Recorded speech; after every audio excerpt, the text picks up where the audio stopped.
There are far too many Indigenous Australians who are incarcerated today. As a percentage of the population, this is a tragedy, and it's one that must be addressed as an absolute national priority. Mr. Albanese, it's Jen from 7 News. Our cameraman and reporter in the US have been caught up in these riots. In fact, they were beaten by police while reporting outside the White House. They're okay, but what does it say about the situation in America right now that working media are no longer safe on the streets in the hands of police? And should our ambassador in the US take further action? Well, our ambassador should be certainly making representation on behalf of these Australians who effectively have been assaulted. That's what it is, for doing their job. In a democratic society, the role of the media is critical, and it's important that the media are able to report on events, including crises such as we're seeing in the United States, free from harassment and the violence that has occurred towards members of the media, Australian media and domestic media as well, with tear gas being fired, with media being assaulted, is completely unacceptable. Jeff Morrison from Channel 9.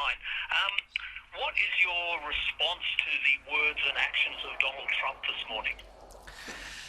I haven't seen all of Donald Trump's statements, so I'll leave it to Penny Wong, our Foreign Affairs spokesperson, to comment on that.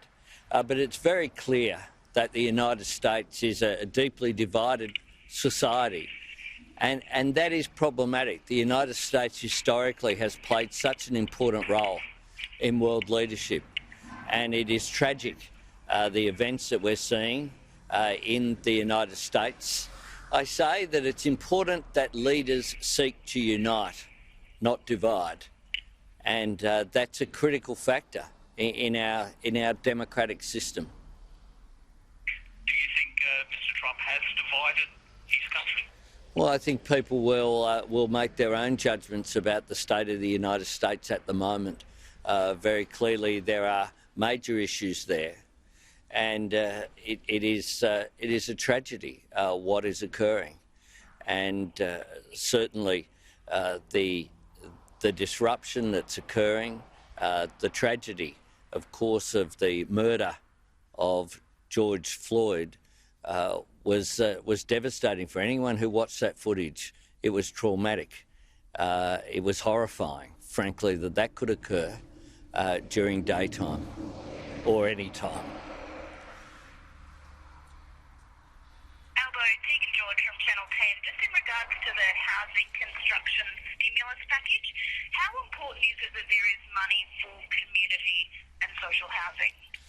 Well, it's absolutely essential. I can't understand why it would appear at this point that the federal government is ignoring support for social housing. Social housing is an investment that produces a return, of course, for government because it's an asset, whether it be new investment in social housing or whether it be upgrades and renovations of social housing. And it should not be forgotten as part of a comprehensive package which is needed. We also need to look at what Labor has called for of affordable housing for essential workers. Our police, our nurses, our teachers, people who've kept the economy going during the COVID-19 crisis often can't afford to live near to where they work. Superannuation funds have kicked in for investment in affordable housing. There's a real opportunity to expand programs like that, working with superannuation funds, working with local government to increase the number of affordable housing units and homes available throughout communities. And I can't understand why, from the reports that have been there so far, social housing is ignored.